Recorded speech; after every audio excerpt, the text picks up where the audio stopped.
Hello everyone, welcome to my another blog.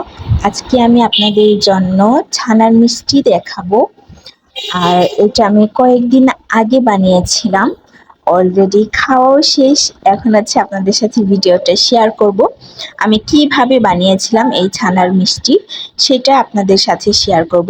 খুবই tasty হয়েছিল, yummy yummy হয়েছিল। আপনারা দেখতেই পাচ্ছেন আমি এটা হচ্ছে দুধের ছানা নিয়েছি। আর এইটা আমার দুধ কিন্তু একটু নষ্ট নষ্ট হয়ে যাচ্ছিল, সেই দুধটাই আমি ছানা কাটিয়ে নিয়েছি।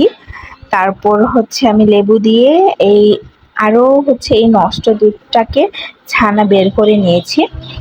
আর আপনারা দেখতে পাচ্ছেন ছানাটাকে আমি ভালো করে ঢলে নিচ্ছি। এই ছানাটা কিন্তু যত আপনারা এরকম করে করে ঢলবেন, মাখামাখি করবেন, আর মিষ্টির শেপগুলো কিন্তু অনেক সুন্দর হবে, ভালো লাগবে।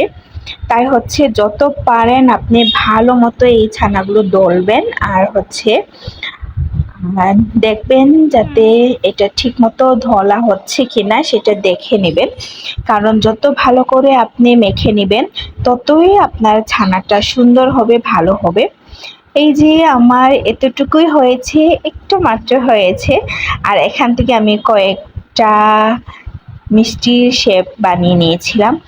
আপনারা দেখতে পাচ্ছেন বড় ছোট হোক যাই হোক, তারপরেও দেখতে বড় ছোট হলেও সমস্যা নেই, যেহেতু আমি এটা সেলও করব না, কোনো কিছু করব না, নিজেরাই খাবো, তাই কোনো সমস্যা নেই ছোট বড় হোক।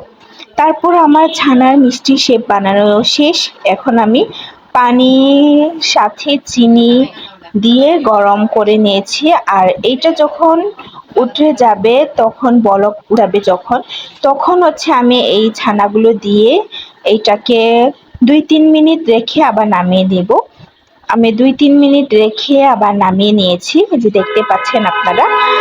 আর এই যে পানি আর চিনি যেটা ছিল সেটাকে আমি একটু আরো ভালো করে জাল করে নিয়ে এখানে আবার আমি দুধ দিয়ে দিয়েছি। আর এই দুধগুলো আবার আমি জাল দিব। অনেকক্ষণ জাল দেওয়ার পর যখন নাকি একটু পানি কমে যাবে তখন হচ্ছে আমি ছানাগুলো আবার এখানে দিয়ে দিব।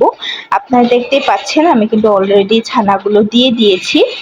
আর ছানাগুলো দিয়ে দেওয়ার পরেও হচ্ছে আবার আমি এটা আরো সিদ্ধ করতে থাকবো, আরো একটু পানি কমে যাক ততক্ষণ পর্যন্ত আমি সিদ্ধ দিতেই থাকবো সেটা।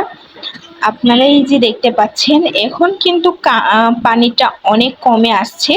তারপরে একটু পরে আমি নামিয়ে নেব এটা, আর নামিয়ে রেখে দিব ঠান্ডা হওয়ার জন্য। আর ছানার মিষ্টিগুলো একটু ঠান্ডা ঠান্ডা খাওয়াই ভালো। এই যে দেখেন ঠান্ডা হওয়ার পর এরকম চুপসে গেছে। আর মিষ্টির শিরা বলেন, দুধ বলেন, সবগুলো হচ্ছে এই ছানার ভিতরে এমনভাবে ঢুকে গেছে, দেখতে খুবই ভালো লাগছে। আর এখন হচ্ছে টেস্ট করার পালা। এখন আমি এইগুলোকে আপনাদেরকে দেখিয়ে দিই কতটা সফট, কতটা ভালো হয়েছে সেটাই আপনাদেরকে দেখিয়ে দিই। আপনারা দেখতেই পাচ্ছেন যে কতটা স্মুথ আর সফট হয়েছে। আসলে খুবই মজা হয়েছে এই ছানাটা। আমার কাছে নিজের প্রথম বানালেও কিন্তু আমার কাছে অনেক ভালো লেগেছে। সো আপনাদের কেমন লেগেছে সেটা কমেন্টের মাধ্যমে জানিয়ে দিবেন। আমার এই ছানার মিষ্টি আপনাদের কেমন লেগেছে সেটা আমার তো খুবই ভালো লেগেছে।